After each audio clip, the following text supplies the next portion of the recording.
What's going on, family? Black Feniks checking in. Wanted to give you a small update. So we got this end capped off. This is the storage end that we're using for a storage facility.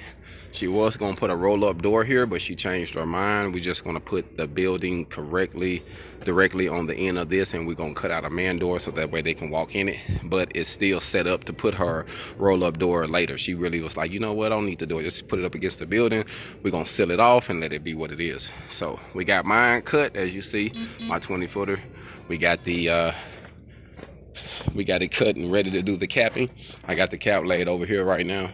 So we're going to fall back and cap this one once we finish this one. So the goal is we're gonna have to rise it up. You see it's a little low here.